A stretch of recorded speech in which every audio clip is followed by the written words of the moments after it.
Louvar a Ele por sua bondade, por sua misericórdia, por sua graça, que tem nos concedido mais uma oportunidade de estarmos aqui juntos para aprendermos a palavra de Deus. Hoje seria culto de ensino, mas como domingo nós não teremos a nossa escola bíblica, o pastor nos franqueou a oportunidade de trazer hoje a lição. Nós estamos estudando a lição nesse segundo trimestre que traz o título A Carreira que nos está proposta. A carreira que nos está proposta é a temática desses 3 meses. Hoje nós estamos na 5ª lição, vamos estar estudando hoje sobre os inimigos do cristão, que se opõem nessa jornada ao qual nós estamos caminhando. Sabemos que nós somos peregrinos, sabemos que nós não somos daqui, o nosso tempo aqui é por um período breve, e enquanto nós não chegarmos na cidade que Paulo disse aos Filipenses que está no céu guardada para nós vamos encontrar esses inimigos no nosso caminho, na nossa trajetória, querendo criar impossibilidades, querendo criar situações para que nós não chegamos no nosso objetivo maior, que é estar com Deus na eternidade. Então, o texto áureo dessa lição hoje diz assim: se vivermos no Espírito, andemos também no Espírito. Não sejamos cobiçosos de vanglórias, irritando uns aos outros, invejando uns aos outros. Gálatas capítulo 5, 25 e 26. A verdade prática: na jornada da fé, há inimigos que tentam nos atrapalhar, o diabo, a carne e o mundo, mas em Cristo somos mais que vencedores. Como faz de costume, irmãos, antes de nós entrarmos de fato na lição, eu gosto de fazer uma explanação na perícope que nos foi dada como texto base. A perícope é um conjunto de versículos que são escolhidos para dar base no assunto que nós vamos estar falando. E no capítulo 6 de Romanos, Paulo ele vai trazer para nós esta responsabilidade, uma vez que agora nós estamos em Cristo, andando em novidade de vida, nós precisamos estar atento àquilo que a palavra de Deus nos ensina, ao nosso modo de viver na vida cristã. E o versículo 11, ele diz: assim também vós considerai-vos como mortos para o pecado, mas vivos para Deus em Cristo Jesus nosso Senhor. Então, lembrando que diante de Deus, biblicamente, teologicamente, espiritualmente, Deus só considera vivos aqueles que foram gerados de novo, aqueles que estão habitando na pessoa de Cristo. Esses, para Deus, estão vivos, foram gerados de novo pelo poder da palavra, receberam Cristo como Salvador, e a partir de então, a vida espiritual é iniciada nesta pessoa. E a partir de então, inicia uma jornada, um percurso que chamamos de carreira. E nessa jornada que agora nós iniciamos com Cristo, a Bíblia nos ensina, Paulo está nos ensinando que nós precisamos mantermos mortos para o pecado e vivo para com Deus. Se você ler os versículos anteriores ao 11, Paulo vai nos ensinar lá que em Cristo nós estamos crucificados, em Cristo nós estamos sepultados e em Cristo nós ressurgimos, como Jesus ressuscitou, ressurgimos para andar em uma novidade de vida. Então, aqui ele está dizendo, para aqueles que nasceram de novo, eles devem manter as suas atividades espirituais mortos para o pecado e vivos para com Deus. Versículo 12, não reine, portanto, observe que aqui ele já está falando sobre o verbo imperativo. Ele está dizendo, não reine, portanto, o pecado em vosso corpo mortal, para lhes obedecerdes em suas concupiscências. Ou seja, então a partir de agora que eu me tornei uma nova criatura, a partir de agora que Cristo habita em mim, eu não posso permitir que o pecado reine, faça morada, como antes fazia. Se antes nós éramos escravos do pecado, fomos libertos da escravidão do pecado, agora neste momento nós estamos salvos do poder do pecado, o pecado não pode ter o poder sobre nós, e futuramente nós seremos livres da presença do pecado, porque nós receberemos um corpo glorificado. Mas enquanto não chegarmos ao corpo glorificado, nós não podemos deixar que o pecado reine em nosso corpo mortal. Porque se o pecado voltar a reinar em nós, quando essa palavra reinar, ela fala de poder, ela fala de alguém que tem domínio. Então o pecado não pode mais ter domínio. Eu agora, uma vez que fui liberto da escravidão do pecado, eu não posso mais ser escravo do pecado. O pecado agora ele não pode ter mais a primazia na minha vida, ele não pode ter mais o domínio sobre nós. Uma vez que fomos libertos dele e em Cristo nós podemos vencer as tentações do pecado, nós não podemos deixar que ele reine em nós. Porque se nós permitir que ele reine em nós, nós vamos entrar por um caminho que vai desagradar a Deus e voltaremos à mesma estaca, voltaremos à mesma posição que estávamos antes, sendo escravo novamente. É o versículo 13. Nem tampouco apresenteis os vossos membros ao pecado por instrumento de iniquidade, mas apresentai-vos a Deus como vivos dentre os mortos e os vossos membros a Deus como instrumento de justiça. Então, vamos entender esse versículo 13 aqui. No 12 ele está falando para nós, no 11 ele está falando para nós considerarmos mortos para o pecado, vivo para Deus. No 12 ele está dizendo, não reine o pecado em nós. E no 13 ele vai falar, e nem tampouco apresentei os vossos membros ao pecado. É claro que o pecado, para ser consumado, ele precisa do nosso corpo. Né? É claro que existe pecado que nós pecamos no campo do pensamento, das imaginações, mas a maioria dos pecados ele é originado na mente, no pensamento e é colocado em prática através do corpo. Então Paulo está sendo bem categórico no versículo 13. Nem tampouco apresenteis o que? Os vossos membros ao pecado, por instrumento de iniquidade. O que é iniquidade? Iniquidade é aquele pecado repetitivo. Não é aquele erro, aquela fraqueza como um acidente de percurso. Não é algo que você errou agora, talvez por falta de vigilância, talvez por não estar conectado com Deus. Simplesmente veio aquela situação, você falou aquela palavra que não deveria falar, você tomou aquela atitude que não deveria tomar, e através disso você acabou cometendo esse ato de pecado. Correto? Isso é um acidente de percurso. Agora, iniquidade, irmãos, é aquele pecado repetitivo. Você peca hoje, você peca amanhã, você peca depois, e você vai levando sua vida espiritual desse jeito. Então o pecado sempre tem a força maior sobre você. Quando ele quer te prender, você cede, você deixa. Então, por isso que nós não podemos deixar que ele reine sobre nós. E nem tampouco ele não pode tomar conta dos nossos membros.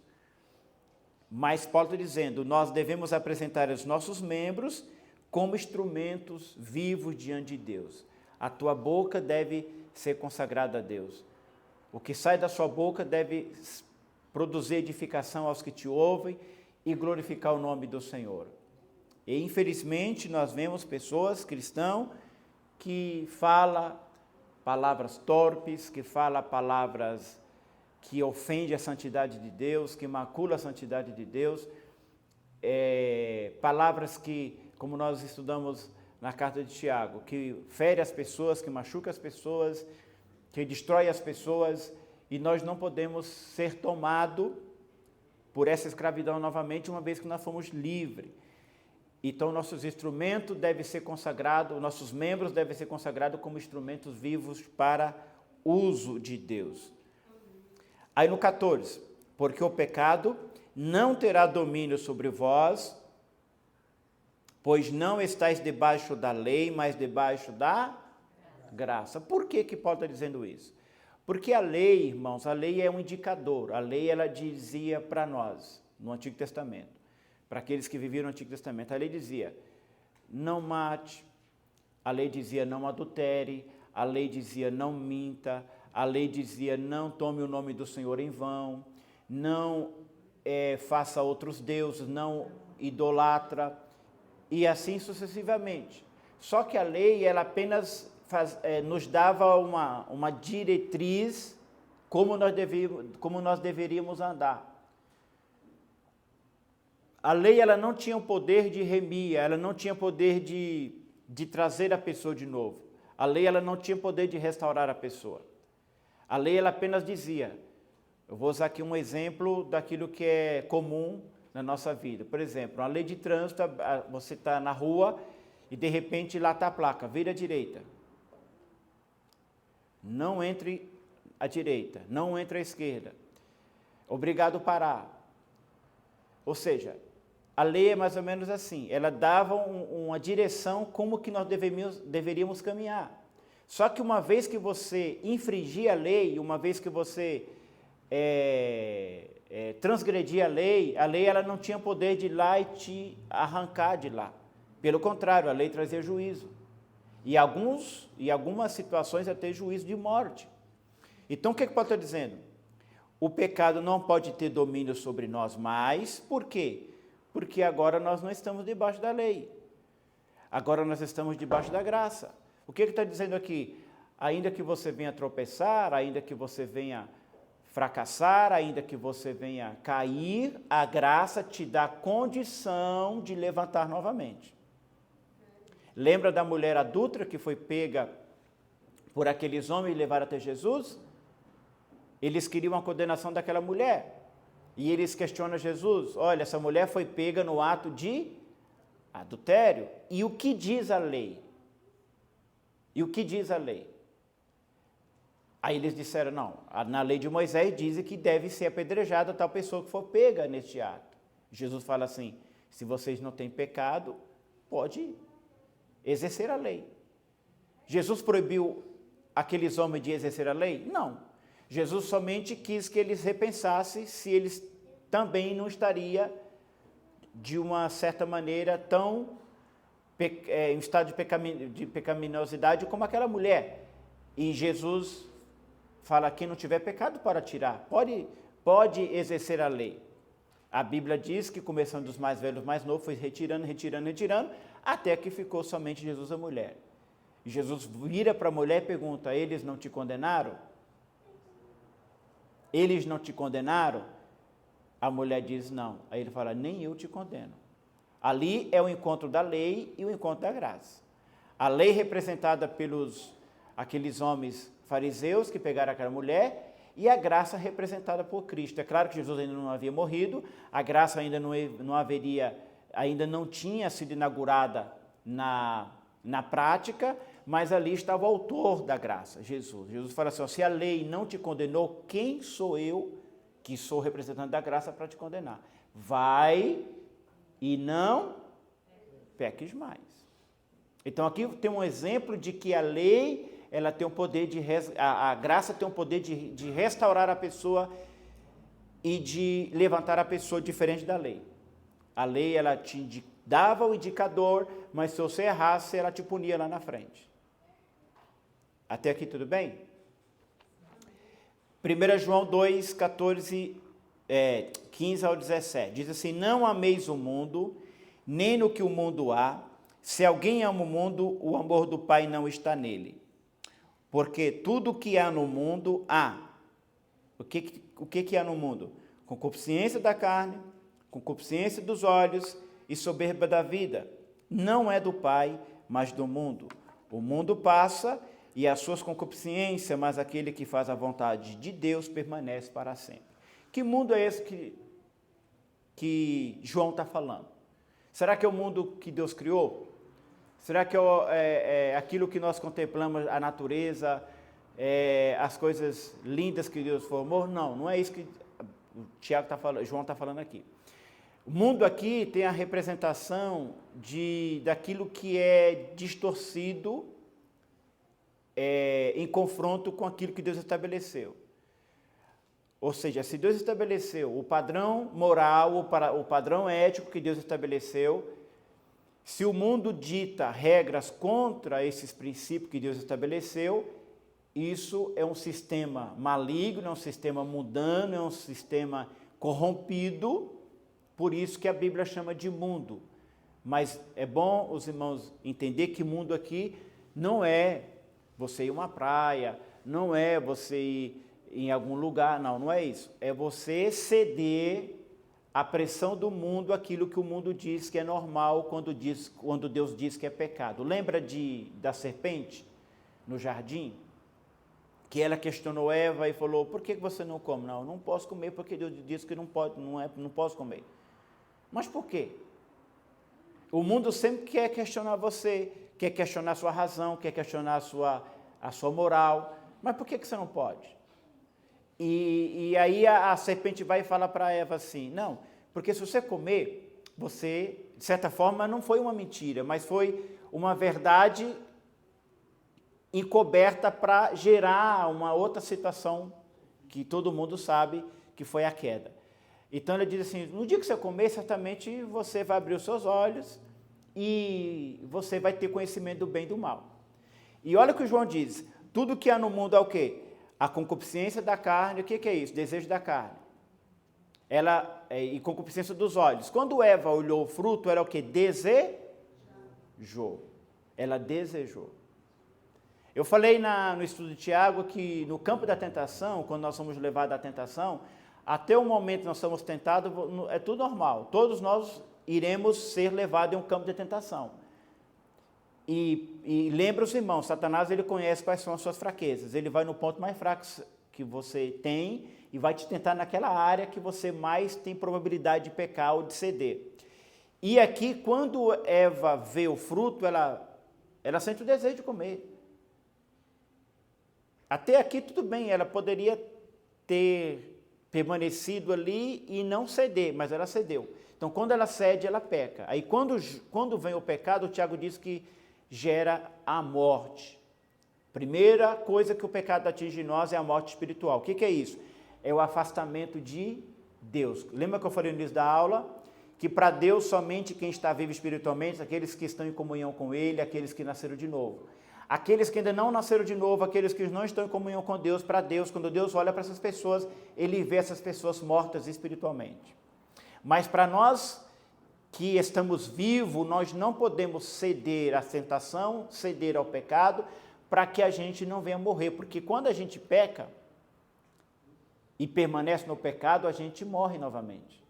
E é somente Cristo que pode nos reviver de novo. E aí existe um outro processo que é complicado, porque existe situação de pecado que a pessoa é exposta, a pessoa passa por situação vergonhosa, constrangedora, e isso não é legal. Às vezes expõe família, expõe esposa, expõe filho, expõe a igreja, então isso não é legal. Então é melhor você evitar, é melhor você não ceder, para que você tenha êxito na sua caminhada, o qual é o tema da nossa lição de hoje. Então a lição de hoje vamos estar falando sobre os 3 inimigos que se opõem ao nosso caminho. Nós temos 3 inimigos. 2 inimigos eles são externos e um inimigo é interno. Então quais são os inimigos externos? Está na introdução. Os 2 inimigos externos é o diabo e o mundo. Um está interligado no outro, porque o sistema do mundo jaz do maligno, é o maligno que dá as diretrizes para este mundo. E o terceiro inimigo que está dentro de nós, que é a nossa natureza pecaminosa, aquela natureza que nós herdamos de Adão, mesmo depois que nós aceitamos a Cristo, essa natureza está em nós. Então, o texto que nós lemos de Romanos, quando Paulo fala que nós não podemos permitir que o pecado reine, que nós temos que manter mortos para o pecado. Por quê? Uma vez que nós aceitamos a Cristo, essa natureza carnal, essa natureza caída, essa natureza pecaminosa, ela foi suplantada pela natureza de Cristo em nós, agora pela nova filiação que nós recebemos. Então, essa natureza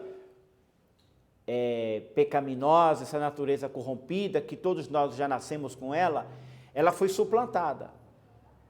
Ela é dominada pela nova natureza daqueles que nasceram de novo e que estão em Cristo Jesus. Então, o que Paulo está dizendo? Não permita que essa velha natureza caída, pecaminosa, reine, volte a dominar você. Mantenha-se firmemente, afastando daquilo que pode te levar à queda, para que você mantenha de pé, como Paulo disse, aquele que está em pé, cuide para que não caia. Então nós temos 3 inimigos. O primeiro inimigo, o diabo. O segundo inimigo, o mundo. O terceiro inimigo está dentro de nós. E eu acredito que esse é o pior. Esse é o pior. Porque esse vai com você aonde você vai. Esse dorme com você, acorda com você, almoça com você, janta com você. Aonde você vai, essa natureza está em você. E é o caminho que entra é pela concupiscência dos olhos e pela concupiscência da carne. Ou seja, os desejos da carne e os desejos dos olhos. Então, pois bem, vamos lá. Na jornada da vida cristã, nos deparamos com perigos que ameaçam a trajetória do nosso caminho para o céu. Nela encontraremos 3 inimigos que buscam nos atrapalhar. Primeiro, o diabo, a carne e o mundo. O diabo e o mundo estão de lado externo à nossa trajetória. A carne, porém, está do lado de dentro. A nossa natureza é pecaminosa, por isso, nesta lição, estudaremos 3 inimigos na jornada da vida cristã. Ok? Então, vamos lá. Quais são os 3 inimigos, o irmão consegue lembrar? E a carne. Ok. Então vamos para o primeiro tópico. O primeiro inimigo do cristão é o diabo. Então nesse tópico nós vamos estudar o diabo é real, a descrição de Satanás e a identidade do inimigo, o qual a Bíblia chama de diabo. A existência do diabo como pessoa é descrita desde o primeiro livro da Bíblia. No Antigo Testamento, as ações de Satanás são descritas em Gênesis, 1 Crônica, Jó, Salmos, Isaías, Ezequiel, Zacarias. No Novo Testamento, mostra a atuação do diabo por cerca de 25 vezes das 29 passagens dos Evangelhos, em que Jesus o menciona. Em seu ministério, nosso Senhor atesta a realidade de Satanás. Eu vou ler o tópico inteiro, depois nós vamos explicar. A descrição de Satanás. As Escrituras Sagradas descrevem Satanás como ser espiritual que pertence a uma ordem angelical dos querubins, sendo o mais exaltado deles. Ezequiel 28, 12 e 14. Em Judas 9. Por ele pertencer a uma ordem elevada, está registrado que o anjo Miguel contendeu com Satanás a respeito do corpo de Moisés, mas não ousou pronunciar juízo de maldição contra ele. De fato, Satanás é o chefe dos anjos caídos, ele possui poder, porém suas ações estão limitadas, mas é visto como o Deus deste século, o príncipe da potestade do ar. 2 Coríntios 4:4, Efésios 2:2.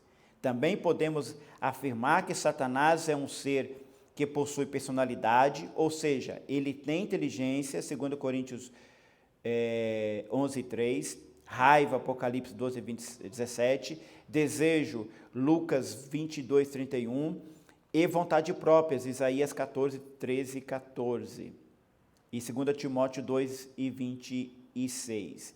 Nosso Senhor considerava Satanás como uma pessoa e por isso usou pronomes pessoais para se referir a ele. Mateus 4:1 ao 12, Jó 1:6 ao 12 e 2:1 ao 4. A identidade do inimigo. Podemos conhecer o inimigo por meio de nomes que a Bíblia usa para descrevê-lo. Serpente refere sua sagacidade e astúcia, Gênesis 3:1, Apocalipse 12:9. Satanás, mencionado 52 vezes, adversário ou opositor, Zacarias 3:1, Mateus 4:10, Apocalipse 22. Diabo aparece 35 vezes, acusador, Mateus 4:1, Efésios 4:27. Maligno, revela o seu caráter, 1 João 5:18 e 19. Dragão vermelho, revela a sua ferocidade, Apocalipse 12, do 3, 7, 9 e 10. Tentador, ação tentadora do campo da mentira e da imoralidade, Atos 5:3, 1 Coríntios 5 e 7. Enganador, Apocalipse 12, 9, Apocalipse 20, 2 e 3. Beelzebu, chefe dos demônios, Lucas 11 e 15. Belial, pessoa má, sem valor, Juízes 19, 22, 1 Samuel 30 e 22 e 2 Coríntios 6 e 15.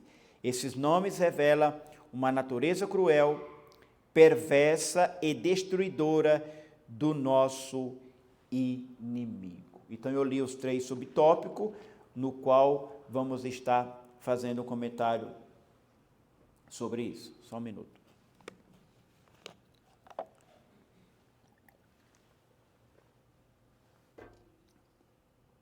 Pois bem, irmãos,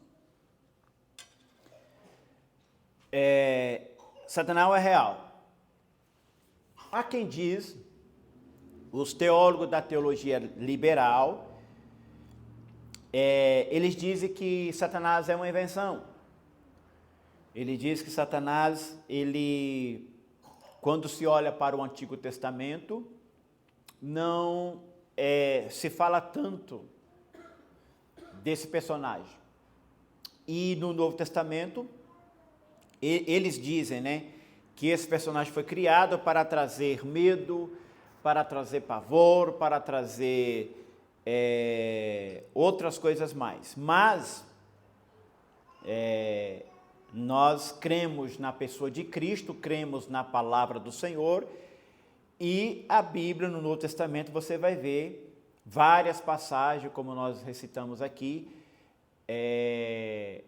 Jesus falando dele, Jesus expulsando legiões em pessoas que estavam possessas. Não sei aqui se os irmãos já teve experiência nessa área, mas quem já viu uma pessoa possessa, uma pessoa que está totalmente dominada por forças espirituais, é algo surreal, é algo temeroso de você ver. A pessoa ela tem uma força que não é dela, a pessoa ela tem uma voz totalmente que não é dela, a voz é mudada, comportamento violento e outras características, Então quem já viu, quem já teve a experiência de ver uma pessoa possessa, sabe que não é algo comum, não é algo normal. E quando essa pessoa, esse demônio é impelido dessa pessoa, essa pessoa ela acorda como se ela estivesse dormindo, ela não lembra de nada, ela não lembra do que falou, ela não lembra quem estava ali do lado dela, ela não lembra de mais nada. Então, embora existe essa falácia da teologia liberal que diz que não existe, mas o diabo, ele é real. A existência do diabo como pessoa descrita desde o primeiro livro da Bíblia. Nós vemos desde o Gênesis a Bíblia falando sobre as ações dele. No Antigo Testamento, as ações de Satanás são descritas em Gênesis, em Crônicas, em Jó, em Salmos, Isaías, Ezequiel e Zacarias. No Novo Testamento, a atuação do diabo por cerca de 25 vezes. Em seu ministério, nosso Senhor atesta, palavra de Jesus, atesta a realidade de Satanás. Eu quero ler alguns textos com os irmãos. Mateus 13:39. O inimigo que semeou é o diabo, e a ceifa é o fim do mundo, e os ceifeiros são os anjos. Mateus 13:39. E se também Satanás está dividido contra si mesmo, como subsistirá o seu reino? Pois dizeis, eu expulso os demônios por Beelzebul. Lucas 11:18. Essa passagem aqui, quando Jesus ele expelia os demônios, e houve uma murmuração que dizia que Jesus expulsava os demônios por tal de Beelzebul, que é um dos nomes dados a ele.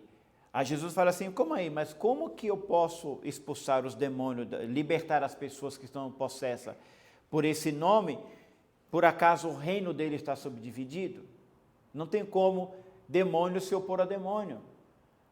E foi aqui que Jesus disse, aquele texto que é muito conhecido, que diz assim, qualquer um de vós que confrontar o Pai, ou blasfemar contra o Pai, ou blasfemar contra o Filho, vos serão perdoados, mas aquele que blasfemar contra o Espírito Santo, esse não receberá perdão. Por quê? Porque é o Espírito Santo o agente que vai trazer o convencimento do pecador. É o Espírito Santo que ilumina a nossa mente para compreender a palavra, compreender a vontade de Deus, compreender e entender qual é a nossa realidade e aceitar como Salvador. Uma vez que a pessoa ela pratica esse pecado de blasfêmia contra o Espírito Santo, não tem como a pessoa ser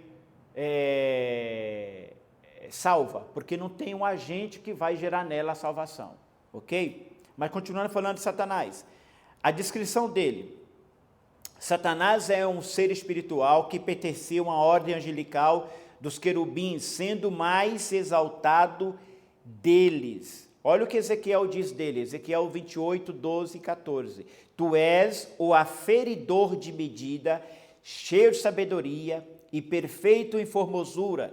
Tu eras querubins ungido para proteger, e te estabeleci no monte santo que Deus estava. No meio de pedras afogueadas andavas. Ezequiel 28, 12 e 14. Ou seja, veja a posição que ele exercia, veja a posição que ele estava, ele era um querubim ungido. Satanás é o chefe dos anjos caídos, ele possui poder, porém suas ações são limitadas. É visto como Deus deste século, o príncipe da potestade do ar.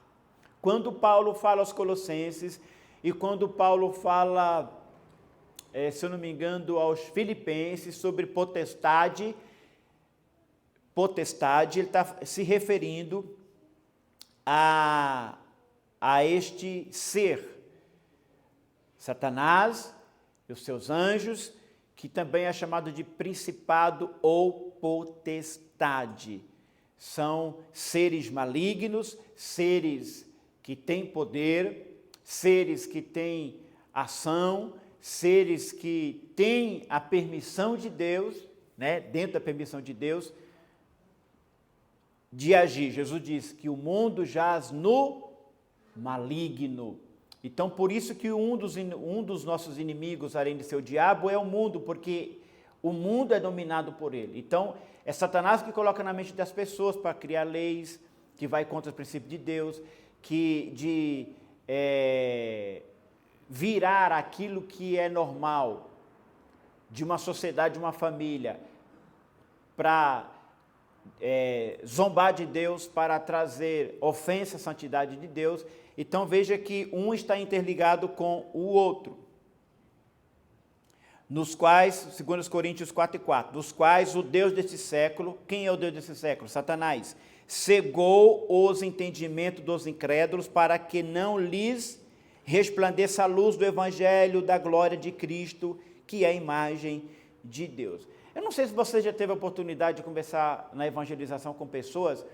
Tem pessoas que a mente dela é cauterizada. Você fala, você mostra o caminho, você direciona, mas a pessoa ela não consegue entender, ela não consegue absorver aquilo que você ensina, aquilo que você fala, aquilo que você diz do Senhor Jesus. A mente da pessoa está cauterizada, está impenetrável, a palavra de Deus não entra. Essa pessoa só consegue pensar coisas totalmente contrárias à boa vontade de Deus. Ele possui personalidade, ou seja, ele tem inteligência. Por que ele tem inteligência? Olha o que Paulo diz em 2 Coríntios 11:3. Mas temo que, assim como a serpente enganou Eva com as suas astúcias, possa também desviá-los da humildade que é em Cristo Jesus. Ou seja, então ele é um ser que tem inteligência. O que é isso? Ele é um ser pensante. Ele é um ser pensante. Então, às vezes as pessoas imaginam que ele não é esse ser tomado dessa inteligência. E irmãos. E nós não podemos negligenciar essa verdade. A gente não só consegue vencer ele porque Cristo está em nós, porque Cristo habita em nós. Para vocês terem ideia, depois de 40 dias sem comer e sem beber, ele foi até Jesus. E cria-se um jargão no meio das igrejas, principalmente das igrejas pentecostais. Ah, não, eu estou em jejum, estou em consagração, o diabo pode vir com arrebento pelo meio. Não arrebenta, não. Não arrebenta. Se não for a graça de Deus na sua vida, se não for a misericórdia do Senhor na sua vida, se não for o poder da cruz na sua vida, ele já teria nos destruído. Como diz aí, o salmista diz, ele já teria nos engolido vivo. Eu não estou dizendo isso para você ter medo, eu estou dizendo isso que é uma realidade, ele é real. E ele é mais inteligente do que você e eu. Ele é um ser inteligente, totalmente domado de inteligência. Mas ainda, além disso, ele é um ser que tem sentimento, ele tem raiva. Apocalipse 11:17. E o dragão irou-se contra a mulher e foi fazer guerra ao resto da sua semente. Ele tem sentimento de raiva, ele tem desejo. Lucas 22:31. Disse também o Senhor: Simão, Simão, eis que Satanás vos pediu para cirandar você como ciranda um trigo, mas eu não permiti. Isso aqui é sério, irmãos. Satanás pediu para Jesus, permissão para Jesus, para ele cirandar Pedro, como faz o trigo, mas o Senhor não permitiu. Sabe por que nós estamos aqui hoje? Porque Deus tem nos sustentado. O desejo de Satanás era para nos destruir. Ele quer destruir a igreja. Ele quer calar a nossa voz. Mas ele não pode fazer isso sem a permissão de Deus. Deus não permite. Então não é lá o seu dia, meio-dia de jejum, você se sente um gigante, se sente um leão. Não. Não, irmãos. Não é isso não. O que ele respeita é a sua comunhão com Deus. Se nós temos comunhão com Deus, se nós temos vida com Deus, se nós temos experiência, tato com Deus, aí ele respeita. Agora não adianta nós queremos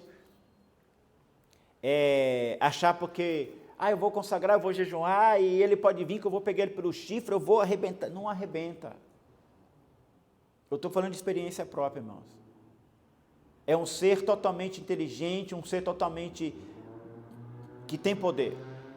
Mas o que está em nós é o Todo-Poderoso, que é o Senhor, que não permite que ele tenha vantagem sobre a sua igreja. Ele tem vontade própria. E tu dizias no teu coração, eu subirei ao céu. Olha o que ele diz, Isaías 14. Eu subirei ao céu e acima das estrelas de Deus, exaltarei o meu trono, e no monte da congregação me exaltarei, me assentarei, e da banda dos lados do norte subirei acima de mais altas nuvens, e serei semelhante ao Altíssimo. Veja que essa vontade própria dele aqui é algo que originou o pecado no mundo espiritual.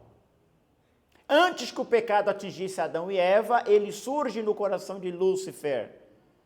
Aquele ainda não tinha caído, ele não tinha sido expulso. Ele ainda era aquele querubim ungido, mas veja que ele quis estar do mesmo pé de igualdade com o Criador. Ele diz, subirei acima dessa estrela de Deus, exaltarei o meu trono, e no monte da congregação me assentarei, da banda dos lados do norte subirei acima das mais altas nuvens, e serei semelhante ao Altíssimo. Porventura não foi isso que ele falou para Adão e Eva? Ou, aliás, para Eva? Se tu comeres deste fruto, tu serás como Deus, sabedor de todas as coisas. Agora vamos pegar isso e vamos fazer uma ligação com o mundo. O que o mundo prega? Fama, poder e riqueza. Fama, poder e riqueza. O que essas três coisas têm em comum? Superego, orgulho, vanglória. Se pudéssemos decifrar pecado em uma só palavra, eu diria, a semente do pecado chama-se orgulho.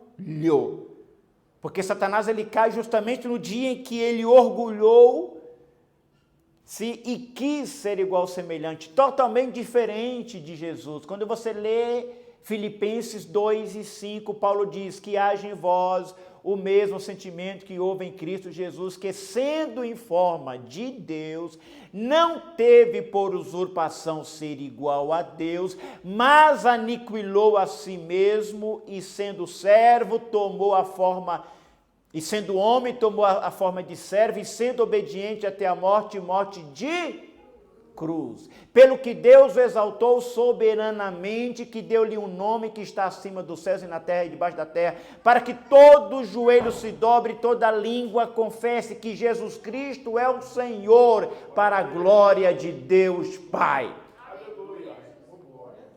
Que diferença, irmãos.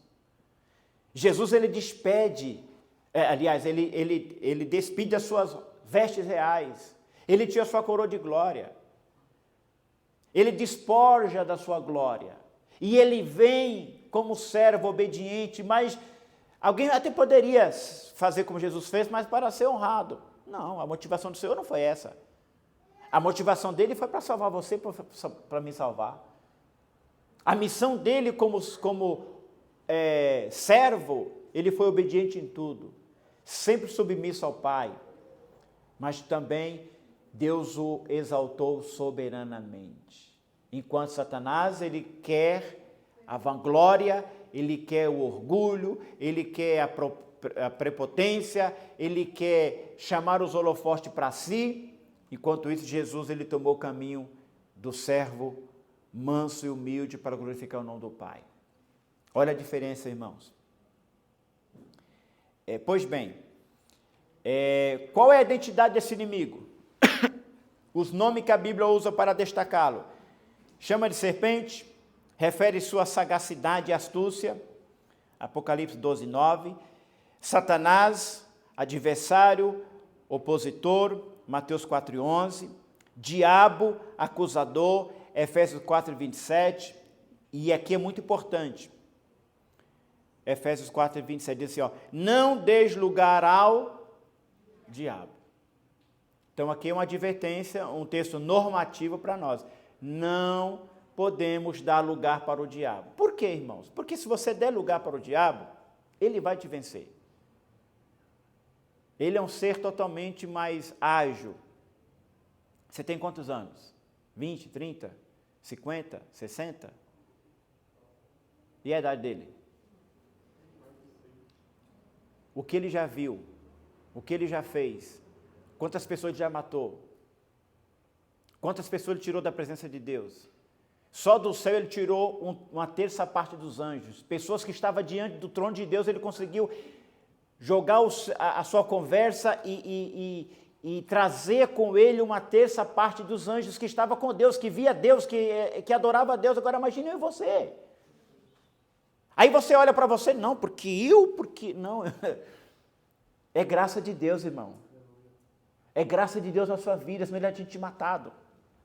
Ele já tinha te destruído. Então a Bíblia fala, não deixe lugar ao diabo. Ou seja, não brinque com aquilo que não é para brincar. Com pecado não se brinca. Com as coisas deste mundo não se brinca. Leve a sua vida espiritual a sério. Esteja debaixo da submissão de Deus, da vontade do Senhor. Exerça a sua vida, a sua jornada cristã, debaixo da boa vontade do Senhor. Não deixe lugar ao diabo. O que é isso? Porque o diabo ele não pode, de imediato, te fazer pecar.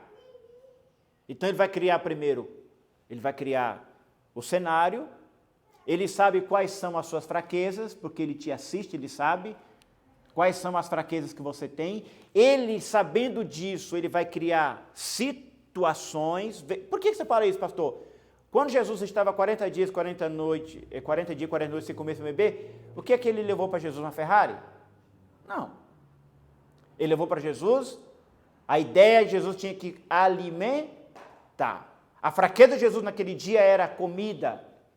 E ele fala, se tu és o Filho de Deus, pega esses pães, essas pedras e transforma-os em pães. Então ele conhece as nossas fraquezas, ele sabe qual é o campo que você tem dificuldade. E é lá que ele vai te levar para você cair. Aí ele vai criar a situação, quando ele cria a situação, você está no meio da situação. Aí Paulo diz aos Efésios, não deixe lugar ao diabo, não ceda. Não ceda. Pastor, tem exemplo disso? Tem. Quando José estava na casa de Potifar, que aquela mulher todos os dias ia para cima daquele jovem e elogiava e fazia algo que queria pegá-lo, aquele jovem, até que um dia as palavras dela não convenceu José. Então ela vai para o toque físico, e quando ela toca em José, a Bíblia fala que José ele sai correndo, deixa a capa na mão da mulher e sai correndo. Quando a Bíblia fala, irmãos, para você não dar lugar ao diabo, é mais ou menos isso, é você não alimentar com aquilo que ele está lançando na sua mente. Ah, não tem problema. Ah, ninguém está vendo. Ah, depois você pede perdão. Ah, depois, tanta gente já fez assim e hoje está bem. Então ele vai lançando esses dados inflamados na sua mente, e é um que origina, eu falei, da natureza velha. Lembra a natureza velha? Que é o outro inimigo que nós vamos falar agora, daqui a pouco. A natureza velha, a natureza caída, que chama carne, ela é alimentada por esse sentimento. Antes que o pecado dê a luz, primeiro ele vem aqui. Ele é criado aqui. Ele é formatado aqui. Depois que ele é exercido e dar à luz. Quando Davi viu Betseba tomando banho, veio aqui, depois desceu para aqui, e depois você sabe a história que ele fez. Tudo para dar luz ao pecado. Veja o que a pessoa é capaz de fazer. Pois bem, tem outros nomes que é dado a ele, eu já falei na leitura não vou falar porque, não vou ler os textos porque vai demorar. Mas a Bíblia chama ele de tentador, chama ele de enganador, chama ele de Beelzebu, chama ele de Belial. Esses são os nomes, então, dados a Satanás. Segundo tópico, segundo inimigo do cristão. Esse você dorme com ele, você acorda com ele, aonde você vai, ele está com você. Só que ele está, como diz o textual, ele está morto. Ele pode voltar a viver. Se você alimentar, ele vai voltar a viver.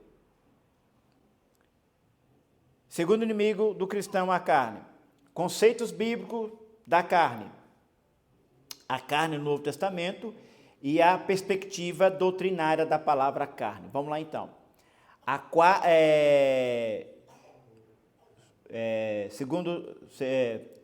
Segundo tópico e primeiro subtópico. Conceitos bíblicos da carne. Há 4 definições para a palavra carne. Primeiro, tecido muscular do corpo humano e dos animais, Gênesis 2:21. Segundo, o corpo humano inteiro, Êxodo 4:7. Terceiro, o ser humano segundo a sua fragilidade e mortalidade, Salmos 78:39. E quarto, a natureza humana pecaminosa, Gálatas 5:19 e 6 e 8. Dentre muitas perspectivas da palavra carne, da Bíblia, a expressão concupiscência da carne, com grande relevância, 1 João 2,16, quando o apóstolo João usa esse termo, ele se refere à satisfação carnal, em todas as suas dimensões, como glotonarias, sensualidades, bebedeiras, relações sexuais ilícitas.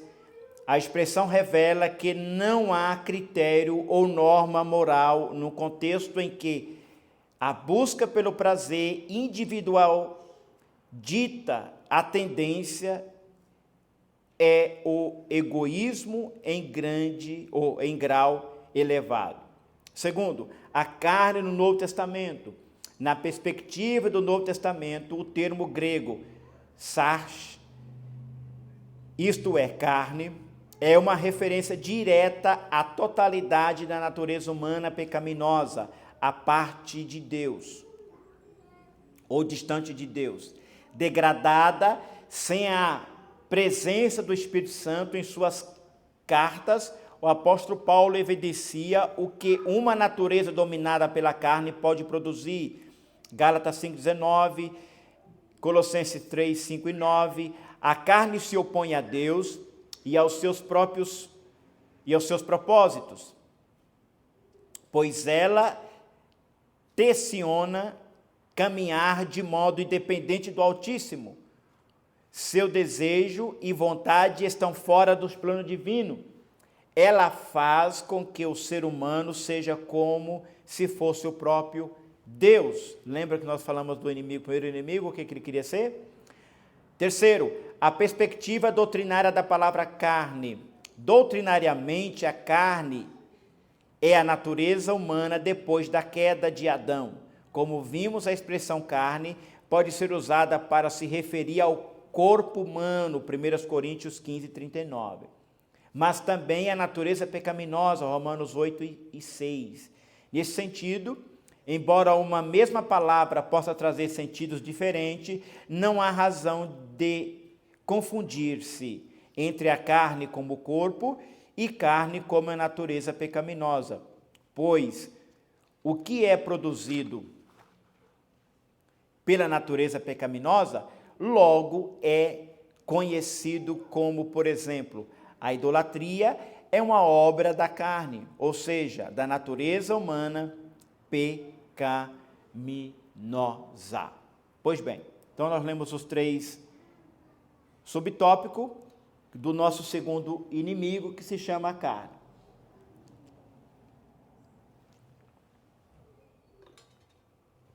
O primeiro inimigo que nós falamos é o diabo,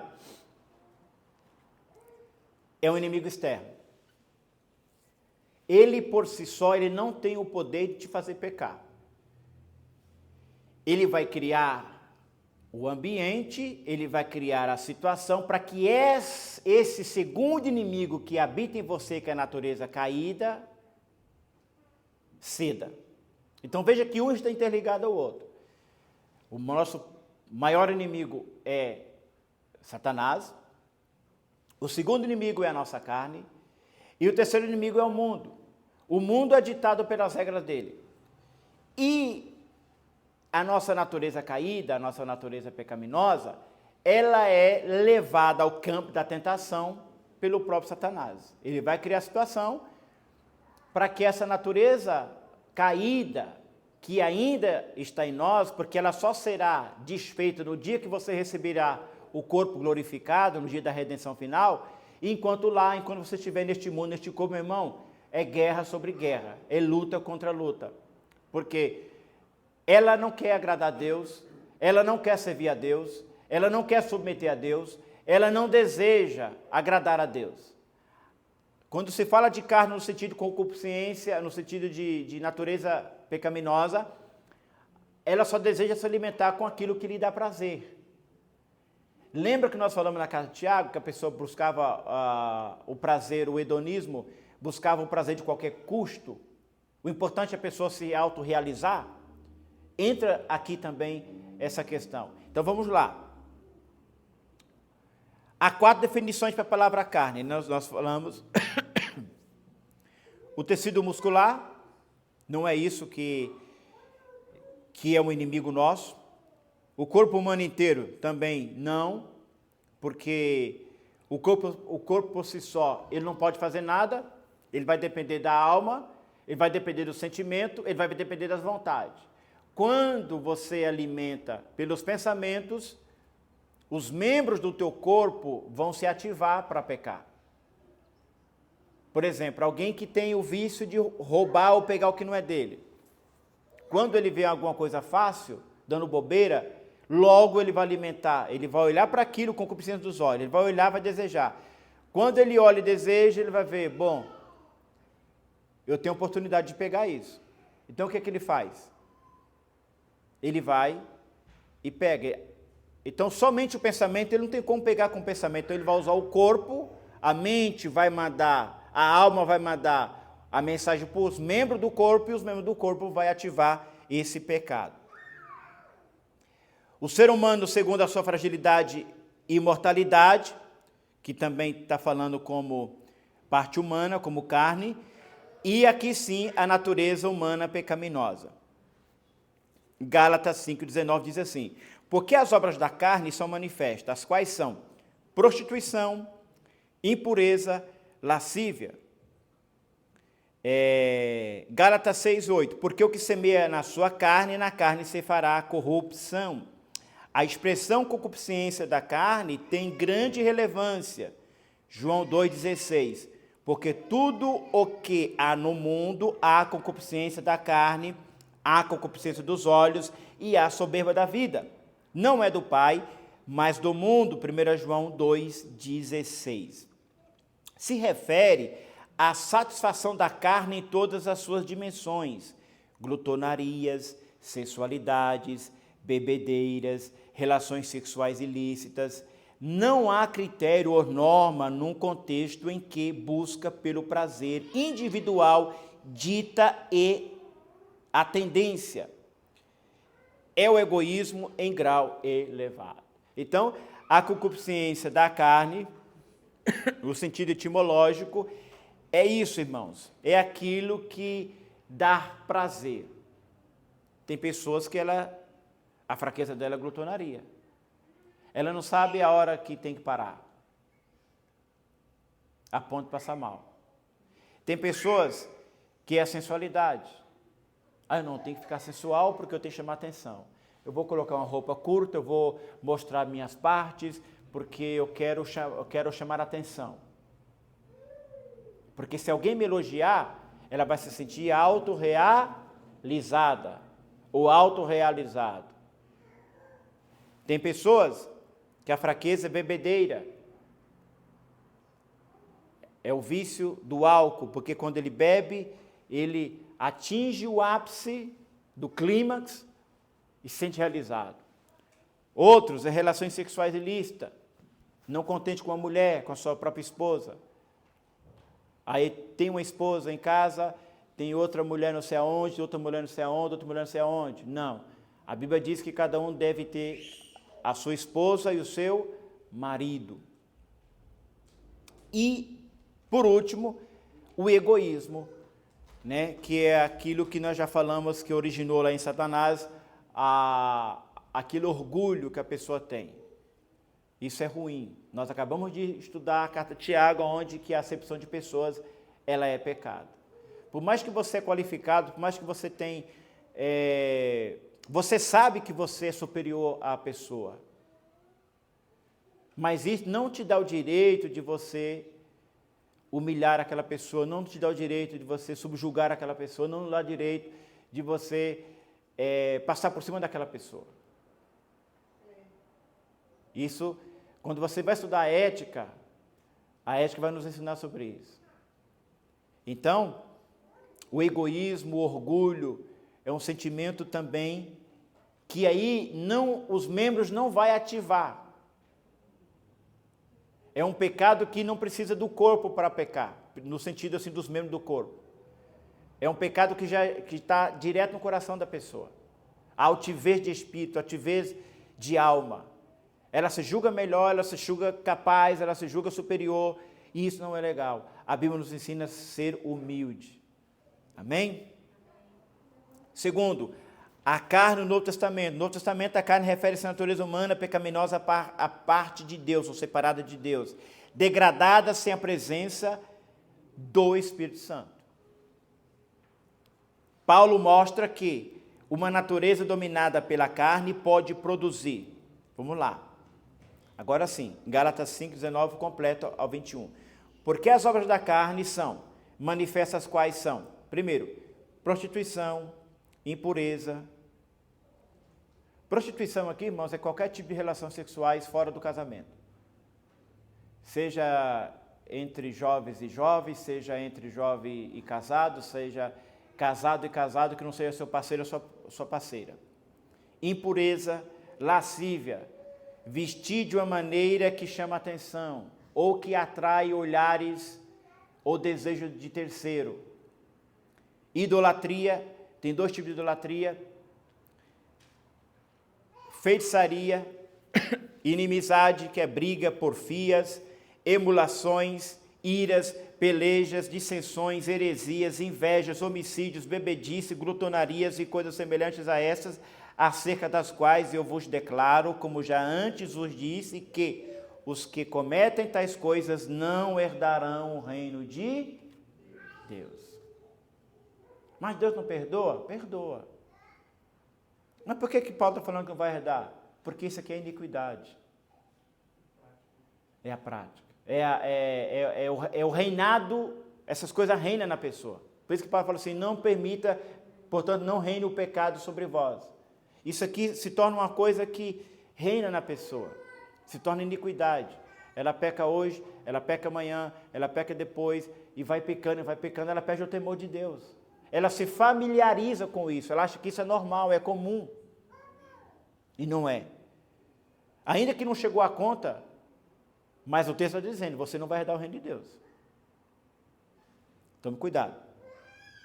Aí ele diz, mortificai os vossos membros que estão sobre a terra, a prostituição, a impureza, o apetite desordenado, a vil concupiscência, a avareza, que é idolatria. Não mentais uns aos outros, pois já vos despistes do velho homem, como foste feito. Colossenses 3, do 5 ao 9. A carne se opõe a Deus e aos seus propósitos, tecione a caminhar de modo independente do Altíssimo. Seu desejo e vontade estão fora dos planos divinos.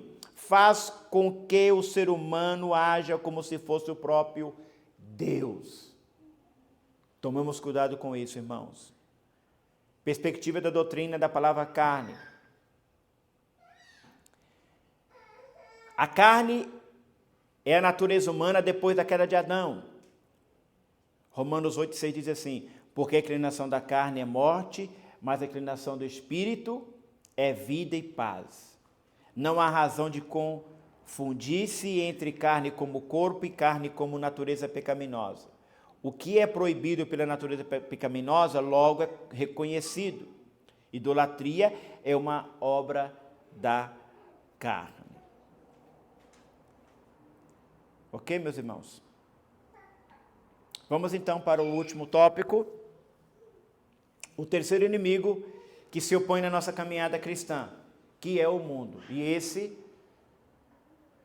é visível, embora Satanás é um inimigo invisível, mas ele cria situações. O segundo inimigo é invisível, mas está dentro de nós. E o terceiro inimigo, ele não está dentro de nós, mas ele é visível, que é o mundo. A perspectiva bíblica da palavra mundo. Vamos ler então. Há 5 conotações bíblicas para a palavra mundo. Primeiro, terra. Salmo 24, não é isso que é inimigo nosso. Segundo, conjunto das nações conhecida. 1 Reis 10, 23, também não é. Raça humana. Salmo 9, 8, também não é. Jó, ou João 3,16. Quarto, universo. Romanos 1, 20, também não é nosso inimigo. E quinto, os que se opõem a Deus, esses têm o diabo como chefe e vive na impiedade. João 12, 31, 15 e 18. De modo geral, a Bíblia usa a palavra mundo para descrever 2 grandes realidades. Primeiro, para planejar a terra com seus habitantes. Segundo, as pessoas que vivem de maneira independente de Deus. A passagem de 1 João 2,15, quando diz para não amarmos o mundo, a ideia é de uma sociedade separada de Cristo, que se manifesta contrariamente a Deus, pois está dominada pelos vícios, mas infames, e cujas ações não condizem com a vontade de Deus. Na epístola, esses vícios são classificados em 3 níveis: concupiscência da carne, concupiscência dos olhos e soberba da vida. 3 níveis de vícios infames. As concupiscências da carne e dos olhos e a soberba da vida são níveis de vícios infames que todo cristão encontrará diante da sua jornada. A concupiscência da carne tem a ver com a natureza humana completamente dominada pelo pecado, corrompida, decaída, todo o ato do corpo para fins maléficos e imorais. Segundo, concupiscência dos olhos. Concupiscência dos olhos tem a ver com tudo que envolve a mente e a imaginação. Ela cria o desejo pelas coisas pecaminosas oferecidas pela mídia, pela música, pelos filmes, pela literatura, pela arte, para ceder aos desejos carnais. Terceiro, a soberba da vida. Esse nível de vício expressa a autoglorificação do homem no pecado, denotando seu egoísmo, vanglória e ateísmo. É o homem da atualidade, desprezando o Criador em oposição deliberada. Terceiro, vencendo o mundo.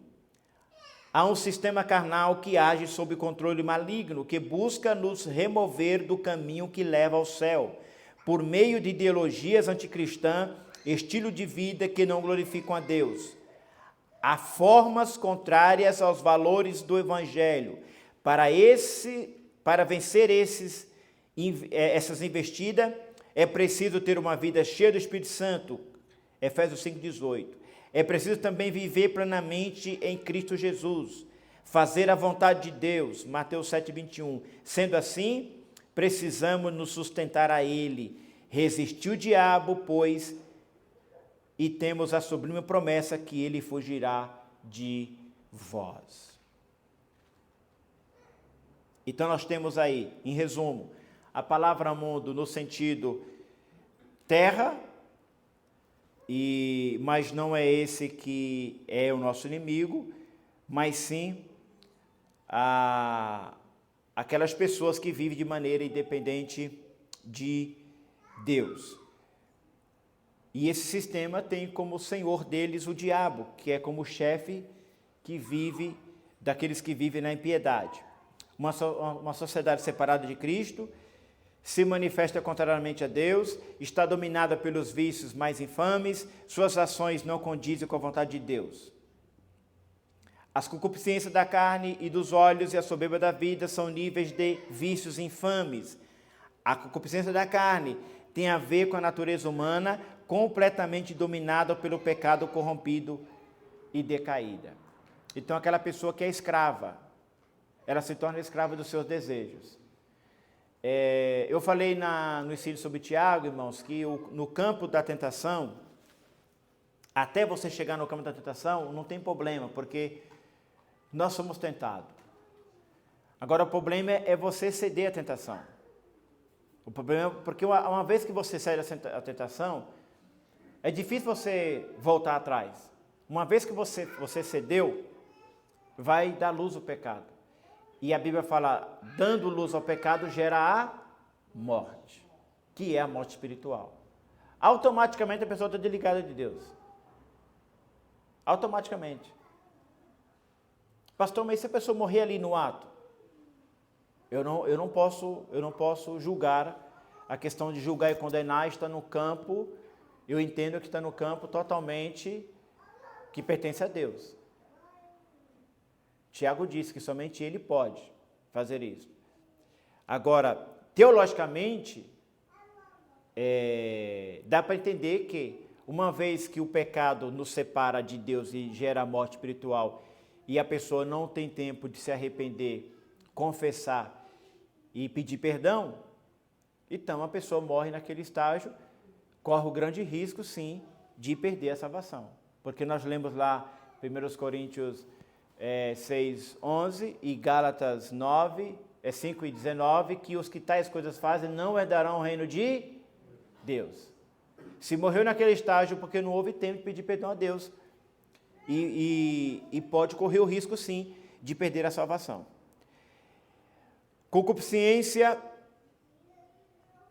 da carne tem a ver com a natureza humana, completamente dominada pelo pecado, corrompida, decaída. Todo ato do corpo para fins maléficos e imorais. Então, vem a mente idealiza, ou ela já está em um campo levado por Satanás e pelo mundo, num campo de tentação, a mente alimenta daquilo, e para satisfazer ela precisa do corpo. Então, o corpo é o pêndulo.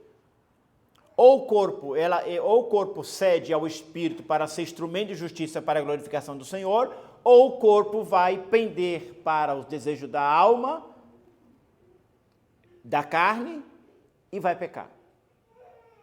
E aí, irmão, você tem 2 leões dentro de você. Você tem um leão chamado carne, chamado desejo, chamado vontade de pecar, e você tem o outro leão que é a sua vida espiritual. O que você se alimentar mais é o que vai vencer. O que você der mais munição é o que vai estar mais fortalecido. Concupiscência dos olhos envolve o quê? A mente, a imaginação, cria o desejo pelas coisas pecaminosas oferecidas pela mídia, pela música, pelos filmes e pela literatura, pela arte para ceder os desejos carnais. E também a soberba da vida, que é a autoglorificação do homem no pecado, mostrando seu egoísmo, vanglória e ateísmo. E foi o que Jesus recebeu a proposta de Satanás. Quando Satanás não conseguiu êxito para Jesus transformar pedras em pães, ele conduz Jesus ao pináculo e lá ele mostra toda a glória do mundo. Os prazeres e a glória e as riquezas do mundo. Ele fala assim, olha, se você me adorar, tudo isso eu te darei. E não é o que o mundo deseja? E ali, irmão, não precisava Jesus cantar uma música para Satanás, não. Ali, o texto ali é prosqueneu. Satanás só queria isso aqui de Jesus, ó. Era só Jesus fazer isso para ele. Era só se encurvar. E quantas pessoas não têm se encurvado diante do mundo? Vencendo o mundo. Como é que nós vamos vencer o mundo para nós terminar? Há um sistema carnal que age sob o controle do maligno. Busca nos remover do caminho que leva para o céu por meio de ideologia anticristã, estilo de vidas que não glorificam a Deus, forma contrária aos valores do Evangelho. Para vencer é preciso ter uma vida cheia do Espírito Santo de Deus. Paulo disse aos Efésios, não vos embriagueis com vinhos em que há contenda, mas enchei-vos do Espírito Santo. Segundo, ter uma vida plenamente fazendo a vontade de Deus. Jesus uma vez falou assim, por que vocês me chamam bom se vocês não fazem o que eu lhe peço? Então veja que essa carreira cristã, irmãos, ela não é para alguém que não conhece a vontade de Deus. Para onde você está indo? Eu não sei. Quem você está seguindo? Eu não sei. Ou seja, essa jornada cristã que nós estamos caminhando é para alguém que teve um encontro com a graça de Deus. A sua mente foi iluminada, abriu, teve um encontro com o Senhor, reconheceu que é pecador, precisa de um Salvador, se entregou a Cristo. A partir de agora, Ele é o Senhor da minha vida. Eu devo estar sobre a égide que Ele estabeleceu para mim. Não é mais eu que vou fazer minha vontade. Nem Jesus fez a vontade dele. Ele falou assim, Pai, passa de mim. Mas, todavia, permaneça a tua vontade e não a minha vontade.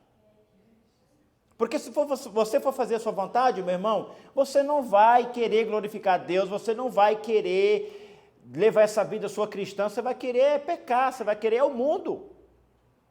Todos nós, sem exceção. Agora, uma vez que eu fui chamado, vamos levar a sério isso. Vamos ter uma vida que glorifica a Deus, vamos ter uma busca pelo Espírito Santo do Senhor, vamos ter uma vida... É claro que é difícil você chegar ao grau de perfeição, ninguém aqui é perfeito. Mas eu preciso ter esse objetivo, eu tenho que ter essa meta, eu tenho que ter esse alvo, eu preciso fugir do pecado, eu preciso permanecer fiel a Deus, eu preciso chegar ao norte, eu preciso chegar ao céu, lá é o meu destino. Amém? E o que mais? Sujeitar o diabo. Sujeitar o diabo. O que é sujeitar? Não ceder. Permaneça firme. Quando a palavra fala sujeitar, é você estar na posição. Eu não vou ceder, eu não vou me encurvar, eu não vou abrir mão dos meus princípios, eu não vou vender os meus princípios, eu não vou negociar os meus princípios, eu sei que o Senhor comprou-me com alto preço, eu não vou ceder, eu não vou sair do caminho, eu não vou abrir mão da minha salvação, Satanás, eu vou permanecer no Senhor.